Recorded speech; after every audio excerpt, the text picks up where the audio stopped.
আসসালামু আলাইকুম রহমতুল্লাহি ওয়া বারাকাতুহু। আলহামদুলিল্লাহি রাব্বিল আলামিন ওয়াসসালাতু ওয়াসসালামু আলা রাসূলিহিল কারীম ওয়া খাতামান নাবিয়্যিন নবিয়িনা মুহাম্মদ ওয়া আলা আলিহি ওয়া সাহবিহি আজমাইন।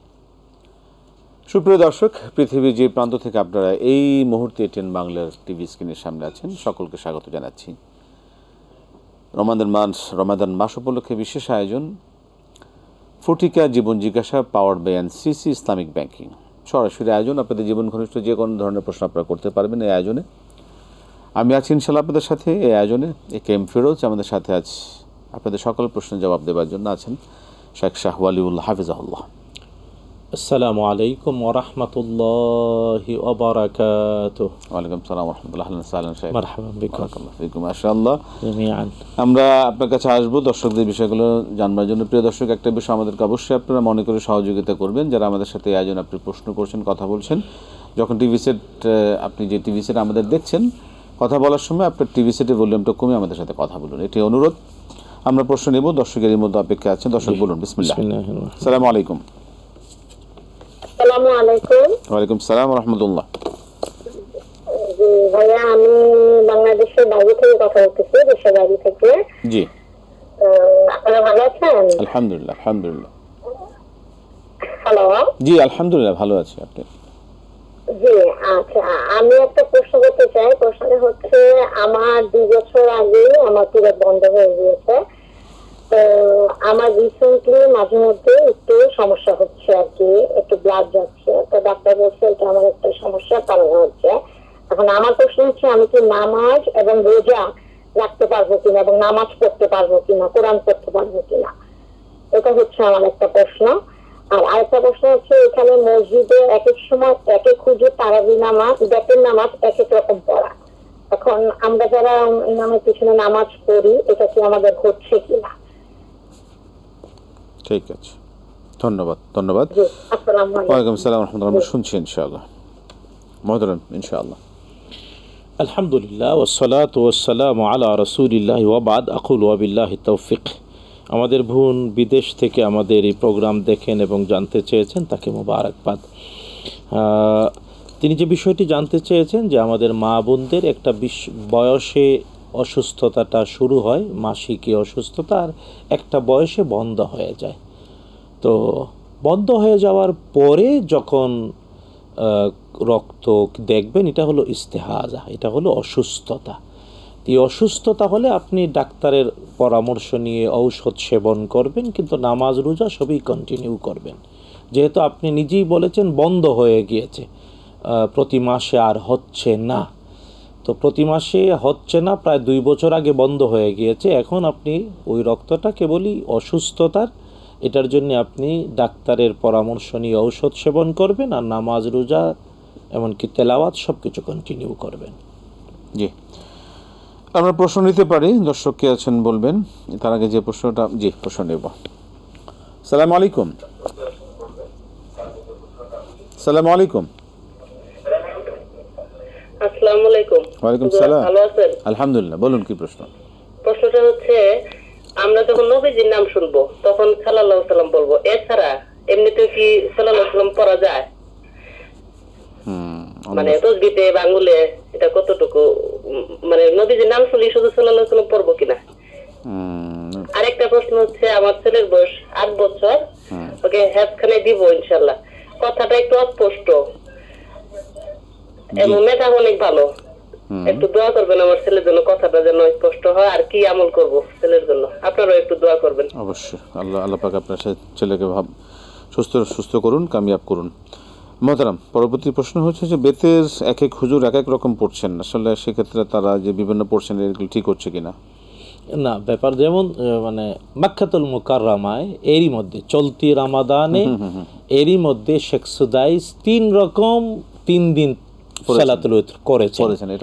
এটা এই কারণ বিশুদ্ধভাবে প্রমাণিত, বিতিরের বিভিন্ন পদ্ধতি প্রমাণিত পদ্ধতিগুলো একাধিকটাই মাক্কাতুল মুকাররমায় করা হয়।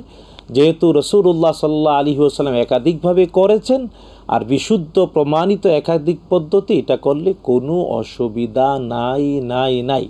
বরং এই যে সুন্দর একবার এক পদ্ধতিতে পড়া, এটাও একটা বৈশিষ্ট্য ইসলামের সুন্নতের চর্চাগুলো। এটা মুখতালিফুস সুন্নাহ, মানে এটাকে বলে আমাদের ওলামাদের ভাষায় বলে সুন্নার ভিন্ন ভিন্ন বাস্তবতা, যা বিশুদ্ধভাবে প্রমাণিত তা করা যাবে, মুখতালিফুস সুন্নাহ। আমাদের দেশে অনেক লোকজন আবার এটা না বুঝে এটাকে মাযহাব বলে ফেলে। না, মাযহাব জ্ঞান চর্চার রোড, কিন্তু এই যে ইবাদতে ভিন্ন ভিন্ন, যেমন আমরা আমাদের একামত, আমাদের বাংলাদেশ, আমরা সাধারণত ভারত পাকিস্তান বাংলাদেশে আজানের মতোই একামত দিই, দুইবার করে, কিন্তু মাক্কাতুল মুকাররমা মদিনাল মুনাওয়ারাতে ওনারা আল্লাহু আকবার আল্লাহু আকবার আশহাদু আল্লা ইলাহা ইল্লাল্লাহ আশহাদু আন্না মুহাম্মাদান একবার করে। এটাও বিশুদ্ধ, আমাদেরটাও বিশুদ্ধ, ওইটাও বিশুদ্ধ।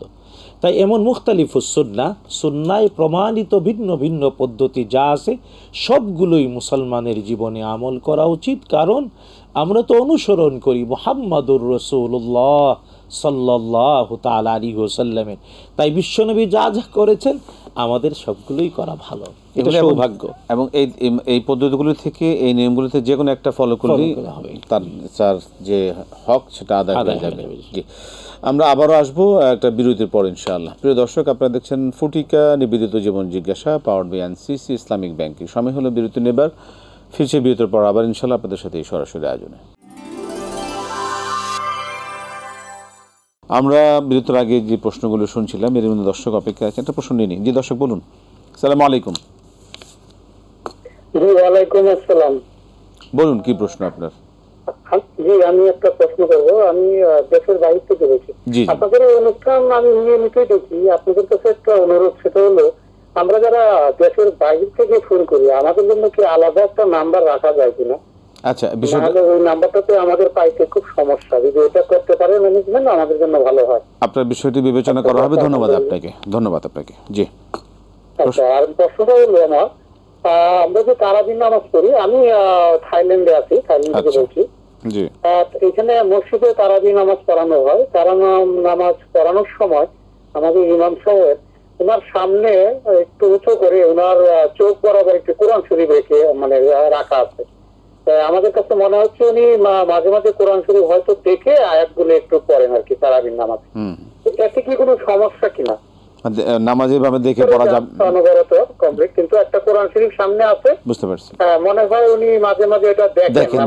সেই ক্ষেত্রে সেই সময় দেখি আর কি আমরা, সেই ক্ষেত্রে আসলে কত। জি, আপনার প্রশ্ন আমরা নিয়েছি যে নামাজের অবস্থায় কি কোরআন দেখে পড়া যাবে কিনা। ধন্যবাদ। আমরা শুনবো। ধন্যবাদ আপনাকে। এর আগে দুটো প্রশ্ন ছিল মহতরাম, যে নবী সাল্লাল্লাহু আলাইহি সাল্লামের নাম আসলে আমরা দরুদ পড়ি সাল্লাল্লাহু আলাইহি ওয়াসাল্লাম, এছাড়া কি অন্য সময় কি সাল্লাল্লাহু আলাইহি ওয়াসাল্লাম পড়া যাবে? হ্যাঁ, সাল্লাল্লাহু আলাইহি ওয়াসাল্লাম অন্য সময়েও পড়া যাবে, কারণ এটা কেবল মুহাম্মাদুর রাসূলুল্লাহ সাল্লাল্লাহু তাআলা আলাইহি ওয়াসাল্লামের সাথেই সম্পৃক্ত। পৃথিবীতে মুহাম্মাদুর রাসূলুল্লাহ সাল্লাল্লাহু আলাইহি ওয়াসাল্লাম ছাড়া আর কারো নাম শোনার পরে সাল্লাল্লাহু আলাইহি ওয়াসাল্লাম বলা হয় না, কারণ একজন সত্তাই, তার নাম মুহাম্মদ, মিম হা মিম দাল, রাসূলুল্লাহ সাল্লাল্লাহু আলাইহি ওয়াসাল্লামের নাম শোনার পরে বলতে হয় সাল্লাল্লাহু আলাইহি ওয়াসাল্লাম, অর্থাৎ আল্লাহ তাআলা সালাত করুন এবং সালাম করুন তার উপরে। তো এটা আল্লাহ তাআলার নির্দেশ, এটা আমাদের জন্য ইবাদত, এটা আমাদের ভালোবাসার প্রতীক। তাই আলাদাভাবেও সাল্লাল্লাহু আলাইহি ওয়াসাল্লাম পড়া যাবে রবিজি সাল্লাল্লাহু আলাইহি ওয়াসাল্লামের ভালোবাসায়। আল্লাহ তৌফিক দিন। 8 বছরের বাচ্চা, তিনি কথাটা অস্পষ্ট দোয়া চেয়েছেন, এর জন্য কি আমল বা কি আসলে কি করতে পারেন?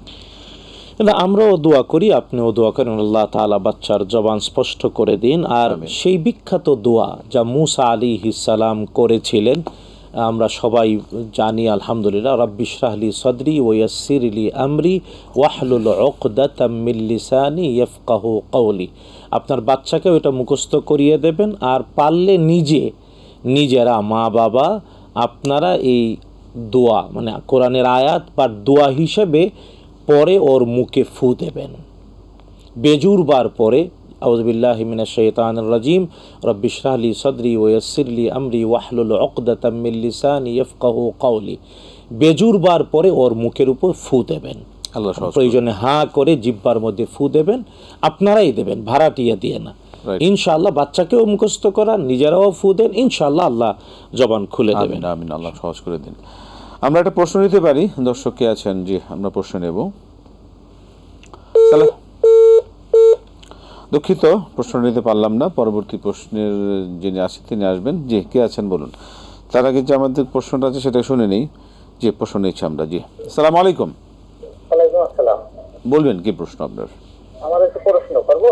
জি, আমার প্রশ্ন হলো, আপনার ফরজ নামাজের পরে যে তিনবার, ওয়ালাইকুম আসসালাম, বলুন। আমরা ফরজ নামাজের পরে যে তিনবার আস্তাগফিরুল্লাহ করি, তারপর আল্লাহুম্মা আনতাস সালাম, তারপর যিকরিকা শুকরিকা হুসনে ইবাদাতিকা, এরকম করি। কিন্তু সুন্নাত নামাজ এবং নফল নামাজের বেলায় কি কি পড়ব, এটা একটু বোঝাই বলবেন। ঠিক আছে, ধন্যবাদ ধন্যবাদ। মহতরম, প্রশ্ন হচ্ছে তারাবিতে দেখা গেল যে ইমাম সাহেব সামনে কোরআন শরীফ রেখে আমরা কখনো দেখে না দেখে পড়ছেন, এটা শরীয়তের কি সিস্টেম আছে আসলে? প্রথম হলো যে ফরজ সালাতে মুসহাফ দেখে পড়া যাবে না না না, এ ব্যাপারে পৃথিবীর সব ইমাম মুস্তাহিদ একমত। ফরজ সালাতে ব্যক্তি তার মুখস্থ থেকে কোরআন পড়বে, আল্লাহর আদেশ ফাকরাউ মা তায়াসসারা মিনাল কোরআন, পাঠ করো যা তোমার কাছে অতি সহজ কোরআন তা। আর এই জন্যেই ন্যূনতম ছোট্ট 3 আয়াত পড়লে ফরজ আদায় হয়ে যায়, বড় 1 আয়াত পড়লে, যেমন আর রহমান আল্লামাল কোরআন খালাকাল ইনসান, এতটুকু পড়লে ফরজ আদায় হয়ে যায়। এই জন্য ফরজ নামাজে দেখে পড়া যাবে না যাবে না যাবে না, কিন্তু সুন্নত নফল নামাজে দেখে মুসহাফ দেখে যদি কেউ তেলাওয়াত করে এতে নামাজের ক্ষতি হয় না, এবং এটা সকল ইমামের কাছেই সবাই এই ব্যাপারে একমত। বিশেষ করে আমাদের হানাফি মাযহাবের লোকজন, আমাদের এই সাবকন্টিনেন্টে যারা, তারা সাধারণত এটাকে মাকরুহ বলেন। এই জন্যে আমাদের এই সাবকন্টিনেন্টের উলামারা আমাদের হানাফি মাযহাবের তারা দেখে পড়েন না, কিন্তু অন্য বিখ্যাত 3 মাযহাব শাফিঈ মালিকি হাম্বলি রাহিমাহুমুল্লাহ তারা দেখে দেখেও সুন্নত নফল নামাজে মুসহাফ দেখে পড়াটাও সুন্নায় প্রমাণিত, এটা অপরাধ না, নামাজের ক্ষতি হয় না, জায়েজ আছে। এই জন্য থাইল্যান্ডের লোকজন অনেক সময় সাধারণত শাফি মাযহাব, অধিকাংশই শাফি মাযহাব, থাইল্যান্ড, ইন্দোনেশিয়া, এরা অনেকটা ওরা শাফি মাযহাবকে ফলো করে, শাফি মাযহাবে এটা প্রমাণিত। জি জি, আমরা একটা প্রশ্ন নেব, দর্শক বলুন। আসসালামু আলাইকুম।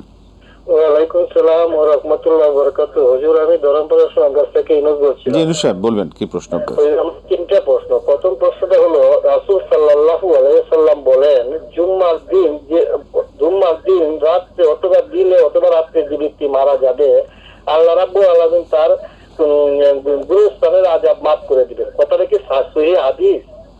আর কি 2 নম্বর প্রশ্ন হলো, কি কাজ করিলে মৃত ব্যক্তি উপকৃত হয়? আর 3 নম্বর প্রশ্ন হলো, জীবিত ব্যক্তিকে মৃত ব্যক্তিকে কষ্ট দিতে পারলে কিভাবে? জীবিত ব্যক্তি মৃত ব্যক্তিকে কিভাবে উপকার করতে পারে? কষ্ট, জীবিত ব্যক্তি মৃত ব্যক্তিকে কিভাবে কষ্ট দেয়? জি, ধন্যবাদ। আমরা শুনবো সকল প্রশ্নের জবাবই। একটা সময় হলো আবারও বিরতি নেবার, ফিরে এসে ইনশাআল্লাহ আরও শুনবো। প্রিয় দর্শক, আপনারা দেখছেন ফুটিকা নিবেদিত জীবন জিজ্ঞাসা, powered by NCC Islamic banking. সময় হলো বিরতি নেবার, ফিরছি বিরতি পর আবার ইনশাআল্লাহ আপনাদের সাথে সরাসরি আয়োজনে। আসসালামু আলাইকুম রহমতুল্লাহি ওয়া বারাকাতুহু। প্রিয় দর্শক, ফিরে এলাম বিরতির পর। ফুটিকা নিবেদিত জীবন জিজ্ঞাসা, powered by NCC Islamic banking. আমরা শুনছিলাম বিরতির আগের প্রশ্ন। এর মধ্যে দর্শক আপনি একটা আছেন না, একটা ফোন নিয়ে নিন। যে দর্শক বলুন। আসসালামু আলাইকুম। ওয়ালাইকুম সালাম। আসসালামু আলাইকুম। ওয়ালাইকুম সালাম ওয়া রাহমাতুল্লাহ। বলুন কি প্রশ্ন? আমার একটা প্রশ্ন ছিল। প্রশ্নটা হচ্ছে, আমার যাকাতের টাকা প্রায় আপনার 50-এর মতো আসে। তো আমি আমার ছোট ভাইটাকে, আমার একটা আপন ছোট ভাই, ওকে আমি একটা গাড়ি কিনে দিছি, অটো রিক্সা যেগুলো বলে গ্রামে, সেই অটো রিক্সা গুলোতে আমি যখন কিনে দিছি, তো আমি বলিনি তখন যে জাকাতের টাকা দিয়ে দিছি, তখন দিছি আমি। এখন যদি আমি এই টাকাটা জাকাতের টাকা থেকে কাটাই দেই, ওইটা মনে করে যে আমি জাকাতের টাকা দিয়ে দিছি, তাহলে কি আমার জাকাতটা আদায় হবে কিনা? সেটা বুঝতে পারছেন ভাইয়া? জি জি, আমি বুঝতে পেরেছি। শুনবো আপনার বিষয় ইনশাআল্লাহ। ধন্যবাদ আপনাকে। আচ্ছা, জি জি। মোহতারাম, প্রশ্ন ছিল ফরজ নামাজে পড়ে সুন্নত তাসবিহগুলো যে আমরা যে পড়ে থাকি, এটা কি সুন্নত নামাজ নফলে পড়ে পড়া যাবে? ফরজ নামাজের পরে যে তাসবিহগুলো তিনি বললেন রাসূলুল্লাহ সাল্লাল্লাহু আলাইহি ওয়াসাল্লাম থেকে তা প্রমাণিত। কেবল ওয়াজিব নামাজ অর্থাৎ সালাতুল বিতির, যদিও আমাদের হানাফি মাযহাবে বিতিরটা ওয়াজিব, অন্য 3 মাযহাবে বিতিরটা হলো সুন্নাহ মুআক্কাদা। বিতিরের পরে কেবল একটা তাসবিহ আছে বিতির পড়ার পরে। এমনি ফরজের পরে 3 বার আস্তাগফিরুল্লাহ, তারপর আল্লাহুম্মা আনতাস সালাম ওয়া মিনকাস সালাম তাবারাকতা ইয়া যাল জালালি ওয়াল ইকরাম সহ তিনি আরও বললেন আলহামদুলিল্লাহ। এই তাসবিহগুলো সুবহানাল্লাহ, আলহামদুলিল্লাহ, আল্লাহু আকবার 33 বার করা, তারপরে আয়াতুল কুরসি পড়া। কিন্তু সুন্নত নফলের পরে এই ধরনের কোনো তাসবিহ নাই, কেবল ব্যতিক্রম সালাতুল বিতির। ভিতরে ক্ষেত্রে আছে। বিতির শেষ করার পরে রাসূলুল্লাহ সাল্লাল্লাহু তাআলা আলাইহি ওয়াসাল্লাম আমাদেরকে পড়তে শিখিয়েছেন যে সুবহান কুদ্দুসুন রাব্বুনা রাব্বুল মালাইকাতি ওয়ার রূহ। ইনশাআল্লাহ আমরা পরবর্তী প্রশ্নে যাচ্ছি, যেটা হচ্ছে যে কোন আমল দ্বারা মৃত ব্যক্তির উপকার হয়? আসলে মানে রাসূলুল্লাহ সাল্লাল্লাহু তাআলা আলাইহি ওয়াসাল্লাম যদিও মৌলিকভাবে 3টি কাজের কথা বলেছেন, কিন্তু এগুলা কি ভেঙ্গে আরও 7টা বা 9টা আছে। কিন্তু মৌলিকভাবে 3টার মধ্যে একটা হলো ব্যক্তি যখন মারা যায় তার সকল কিছু বন্ধ হয়ে যায়, সাদকায়ে জারিয়া কন্টিনিউ থাকে। সাদকায়ে এবং সাদকায়ে জারিয়ার মধ্যে কেউ টিউবওয়েল দিল, কেউ বা নলকূপ বসালো, কেউ বা পুকুর কেটে দিল, কেউ বা রাস্তা করে দিল। এটা অনেকগুলো হাদিস দ্বারা প্রমাণিত সাদকায়ে জারিয়া। 2 নম্বর হলো জ্ঞানের পৃষ্ঠপোষকতা, উপকারী জ্ঞানের পৃষ্ঠপোষকতা যদি কেউ করে, এটাও কিয়ামত পর্যন্ত কন্টিনিউ হতে থাকে। হ্যাঁ, এখানে রাসূলুল্লাহ সাল্লাল্লাহু আলাইহি ওয়াসাল্লাম আরও স্পষ্ট করে বলেছেন, যদি কেউ মুসহাফ দেয়, মুসহাফ কেউ পড়ল, এটার সওয়াব সে পাবে, যিনি পড়ল সেও পাবে, যিনি দিয়ে গেল সেও পাবে। শুধু তাই না, এই ধরনের কোনো কিতাব, কোনো বই, জ্ঞানের পৃষ্ঠপোষকতার সাথে এই জিনিসগুলো জড়িত।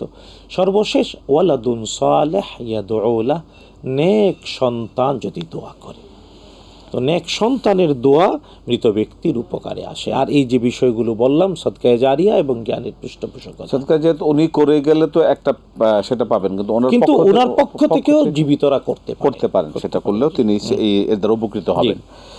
পরবর্তী প্রশ্ন, জুমার দিনে মারা গেলে কবর আযাব মাফ করে দেয়া হয়, এটা কি সহিহ হাদিস? এটা বিশুদ্ধ হাদিস। ইমানদার, শর্ত হলো ইমানদার যদি জুমার দিনে মৃত্যু নসিব হয় তাহলে কবরে আযাব আল্লাহ তাআলা ক্ষমা করে দেবেন, বলেছেন রাসূলুল্লাহ সাল্লাল্লাহু আলাইহি ওয়াসাল্লাম। জীবিত ব্যক্তির কোনো কর্মকাণ্ড দ্বারা কি মৃত ব্যক্তির কষ্ট বা তার শাস্তি হয় কিনা? হ্যাঁ, হয়। যেমন প্রত্যক্ষভাবে রাসূলুল্লাহ সাল্লাল্লাহু আলাইহি ওয়াসাল্লাম বলেছেন যে কেউ মারা গেল আর লাশের সামনে কেউ আহাজারি করলো, চুল খুলে জাহিলিয়াতের মতো আর্তনাদ করলো, এটা মৃত ব্যক্তির শাস্তির কারণ, রাসূলুল্লাহ স্পষ্ট করে বলেছেন। শুধু তাই না, কেউ মারা গেল, তার সন্তানরা এমন সব অন্যায় কাজ করে যে মানুষ তার মৃত বাবার নাম ধরে বাধ্য হয়ে মানুষ বলে যে অমুকের ছেলে অমুক, অমুকের মেয়ে অমুক, অমুকের মেয়ে অমুক এই অপকর্ম করেছে। তাইলে পাপের মানুষের বদদুয়াটা ওই বাপ পর্যন্ত যায়, যেমন বাংলাদেশে এগুলো হয়েছে। বাস্তব আপনি যেটা বলেছেন আমাদের বাস্তব সেটা হচ্ছে যে বাবার নামে, মার নামে, আত্মীয়স্বজনের নামে বিভিন্ন অন্যায় কাজ, মানে অনইসলামিক কাজগুলি করা, অবশ্যই এগুলি পাবে তারা। শুধু তাই না, আরেকভাবে জীবিত ব্যক্তি মাইয়াতকে কষ্ট দেয়, তা হলো রাসূলুল্লাহ সাল্লাল্লাহু আলাইহি ওয়াসাল্লাম ইরশাদ করেছেন, প্রত্যেক সোমবার, বৃহস্পতিবার এবং বছরে একবার রজব মানে শাবান মাসে, প্রতি বছরে একবার শাবান মাসে আর সপ্তাহে সোমবার, বৃহস্পতিবার প্রত্যেকের আমলনামা আল্লাহর দরবারে ওঠে। তো ব্যক্তির আপনজন বাবা মা যারা মারা গেছে তাদেরকে ওই জীবিত সন্তান এর আমলনামাটা দেখানো হয়। যদি ভালো হয় তাহলে বাবা মা আপনজন মরে গেছে তারা তৃপ্তি পায়, আর যখন দেখে চুরি, ডাকাতি, বাটপারি, ব্যাংক লুট করেছে, মানুষকে খুন করেছে, মানুষকে আয়নাগরে রেখেছে, এই সমস্ত আমলনামা যখন উপরে উঠে তখন ওই বাপ, দাদা, মা যারা মারা গেছে ওদেরকে দেখানো হয়, ওরাও এটা শাস্তি। আল্লাহ পাক আমাদের হেফাজত করুন। আমরা আবার আসবো একটা বিরতির পর ইনশাআল্লাহ। প্রিয় দর্শক, আপনারা দেখছেন ফটিকা নিবেদিত জীবন জিজ্ঞাসা, powered by NCC Islamic banking. সময় হলে বিরতি নেবার, ফিরছি বিরতির পর আবার ইনশাআল্লাহ আপনাদের সাথে সরাসরি আয়োজনে। আসসালামু আলাইকুম রহমতুল্লাহি ওয়া বারাকাতুহু। প্রিয় দর্শক, ফিরে এলাম বিরতির পর। ফুটিকা নিবেদিত জীবন জিজ্ঞাসা powered by NCC Islamic banking. আমরা বিরতির পর আবারও যাব দর্শক প্রশ্নে। দর্শক বলুন। আসসালামু আলাইকুম। আসসালামু আলাইকুম। বলুন, কি প্রশ্ন আপনার?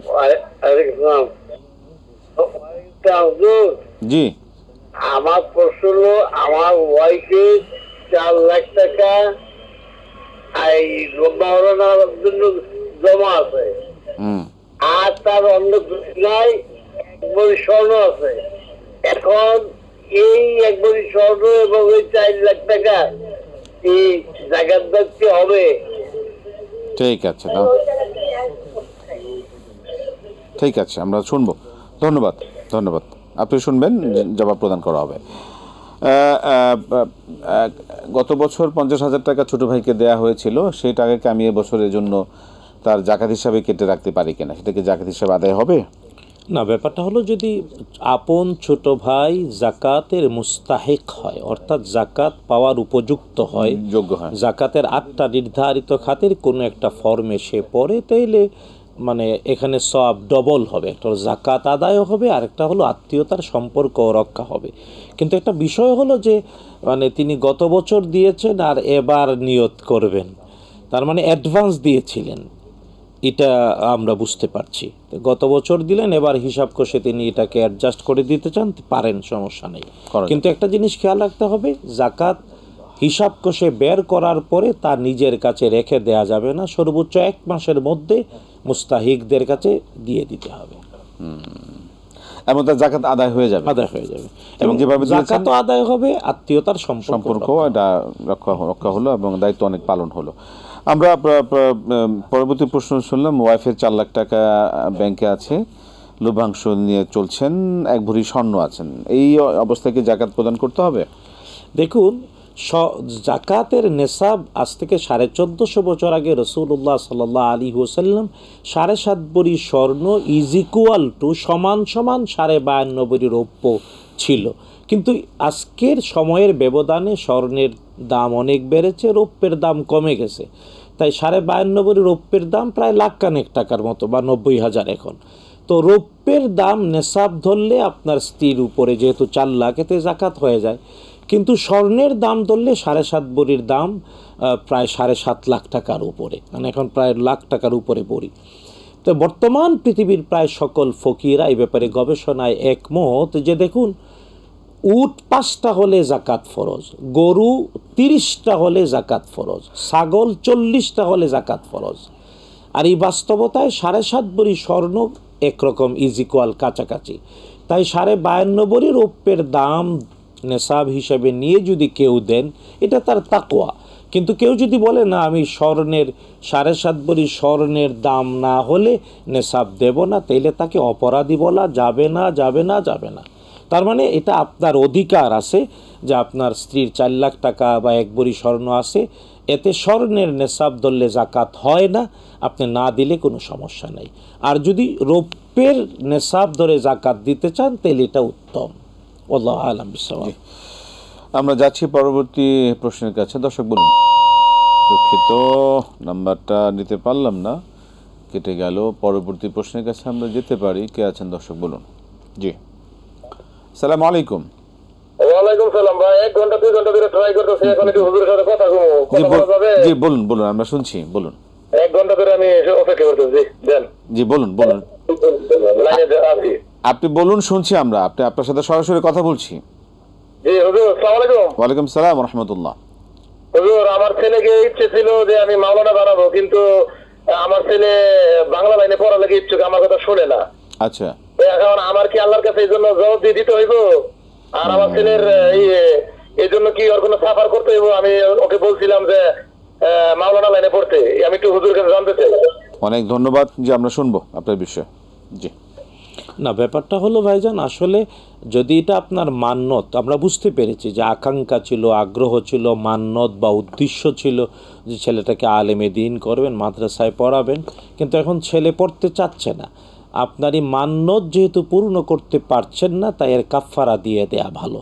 আর এই কাফফারা হলো কাফারা 4টির যে কোনো একটি করা, হয় একটা দাস মুক্ত করা, যেহেতু এখন বাংলাদেশে দাস নাই পারবেন না, বাকি তিনটা হলো যে আপনি হয় 10 জন মিসকিনকে খাদ্য দেবেন, অথবা 10 জন মিসকিনকে পোশাক দেবেন, অথবা আজ কাল পরশু এমন 3টা রোজা রেখে দেবেন।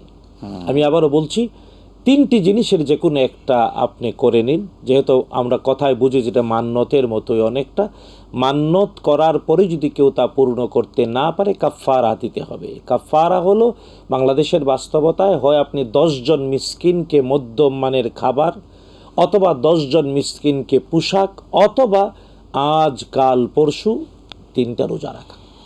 এই কাফারা যদি আদায় না করেন সন্তানের কোনো ক্ষতি হবে কিনা? না, সন্তানের ক্ষতির চেয়ে বরং মানে বাবা মা তারা মানে তাদের মান্যত পূর্ণ করতে পারলেন না, ওইটাই হলো অন্যায়। এটা আল্লাহর কাছে একটা জবাবদিহি করতে হবে।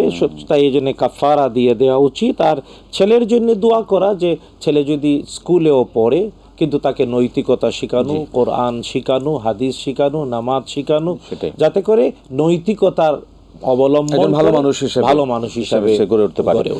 আমরা শেষ করতে হবে আজকে। আপনাকে অসংখ্য ধন্যবাদ শেখ, জাযাকাল্লাহ খায়র, বারাকাল্লাহ ফিক। প্রিয় দর্শক, সময়ের শেষ প্রান্তে চলে এসেছি। আলহামদুলিল্লাহ, আপনাদের মূল্যবান প্রশ্ন অনেকগুলো বিষয় আমরা আজকে অবগত হলাম কোরআন সুন্নাহ থেকে। আল্লাহ পাক এভাবে আমাদেরকে কবুল করুন, বেশি বেশি জানবো মানবো। আজকে শেষ করছি, বিদায় নিচ্ছি। আসসালামু আলাইকুম ওয়া রাহমাতুল্লাহি ওয়া বারাকাতুহু।